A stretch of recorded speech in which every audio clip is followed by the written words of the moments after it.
বন্ধুরা, এখন আমাদের বাড়িতে কীর্তন হচ্ছে। আমি বলেছিলাম যে বিকালে কীর্তন হলে আমি আপনাদের সাথে শেয়ার করব।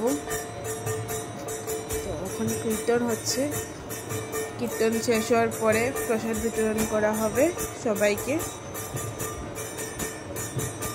তো আপনারা সবাই দয়াল ঠাকুরের আশীর্বাদ নিয়ে নেবেন।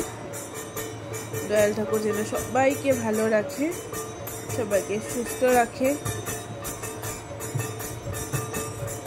তো চলো বাই, গুড নাইট, শুভরাত্রি।